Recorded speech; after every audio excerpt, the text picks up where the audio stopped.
Imagine कीजिए कि आप अपने घर में आराम से बैठे टीवी पर अपना फेवरेट प्रोग्राम एंजॉय कर रहे हैं। अचानक आपको फील होता है कि आपका सोफ़ा या बेड हिल रहा है। आपके कमरे की खिड़कियां बजना शुरू हो जाती हैं और आपको चक्कर से आने शुरू हो जाते हैं। तो सबसे पहला काम जो आपने करना है वो ये कि आपने घबराना नहीं, बल्कि फ़ौरन से किसी मजबूत टेबल या दरवाजे के चौखट के नीचे पनाह ले लें, क्योंकि आप ज़लज़ला महसूस कर रहे हैं। अगर मौका मिले तो फ़ौरन घर के बाहर किसी खुले मैदान में चले जाएं। ये ज़लज़ला क्या होता है और ये क्यों आता है और इससे कैसे बचा जाता है? क्या दुनिया में कोई ऐसी टेक्नोलॉजी मौजूद है जो हमें ज़लज़ला आने से पहले आगाह कर दे? इन सवालों का जवाब जानने से पहले अगर आप मेरे इस चैनल पर नए हैं तो बराए मेहरबानी मेरी इस वीडियो को लाइक करें, इस चैनल को सब्सक्राइब करें, कमेंट सेक्शन में अपनी राय का इजहार कीजिएगा और अगर आपका दिल माने तो मेरी इस वीडियो को अपने दोस्तों और अजीज़ों के साथ भी शेयर कीजिएगा। ज़लज़ले क्यों आते हैं? हमारी ज़मीन के क्रस्ट यानी कि ऊपरी सतह के अंदर टेक्टोनिक प्लेट्स पाई जाती हैं। जब ये अंदरूनी दबाव की वजह से एक दूसरे के साथ टकराती हैं तो एक ज़बरदस्त मूवमेंट पैदा होती है और ये प्लेट्स कई किलोमीटर के हिसाब से बड़े होते हैं। तो इस रगड़ के नतीजे में जो मूवमेंट होती है इसको अर्थक्वेक या उर्दू ज़ुबान में ज़लज़ला कहते हैं। ये एक मुकम्मल कुदरती अमल होता है और ये कहीं भी किसी भी वक्त हो सकता है। ज़लज़ले अमूमन जज़ीरा नुमा ममालिक जहाँ वोल्केनोस पाए जाते हैं वहाँ ज़्यादा आते हैं।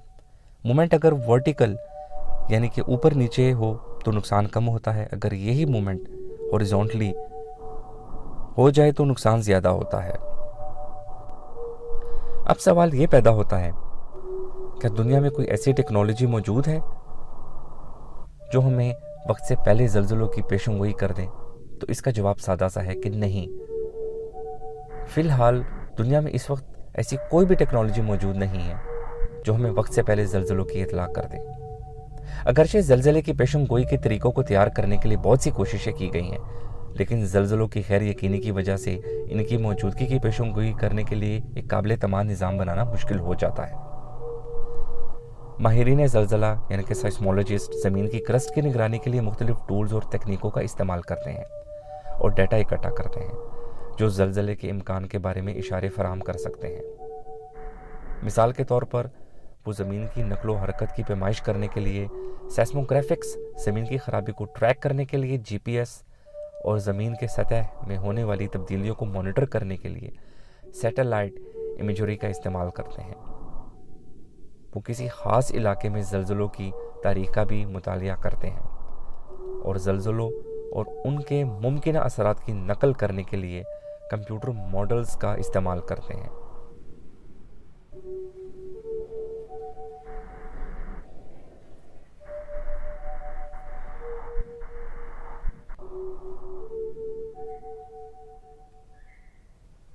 इन कोशिशों के बावजूद ज़लज़लों की गैर यकीनी का मतलब यह है कि फ़िलहाल इनके वक्त, मकाम या शिद्दत की दुरुस्त पेशेंगोई करना मुमकिन नहीं है। अगर काफ़ी बड़ा ज़लज़ला आना हो तो इंतबाह जारी करना मुमकिन है, लेकिन ये आम तौर पर सिर्फ चंद सेकंड या मिनट की इत्तला फराहम करता है, जो ज़्यादातर लोगों के लिए हिफाजती इक़दाम करने के लिए काफ़ी नहीं होता है। आखिर में जबकि ज़लज़ले की पेशेंगोई की तहकीक जारी है, इस वक्त ज़लज़लों की पेशेंगोई करने के लिए कोई फुल प्रूफ टेक्नोलॉजी मौजूद नहीं है।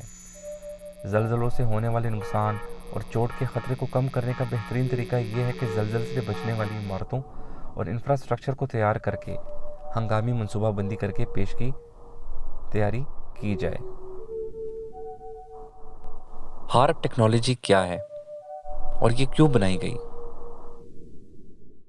ये मतनाज़ा क्यों है और इसका ज़लज़लों के साथ और बाकी कुदरती आफात के साथ क्या ताल्लुक़ है? इन सवालों का जवाब जानने के लिए मेरी अगली वीडियो का इंतज़ार कीजिएगा। अस्सलाम वालेकुम।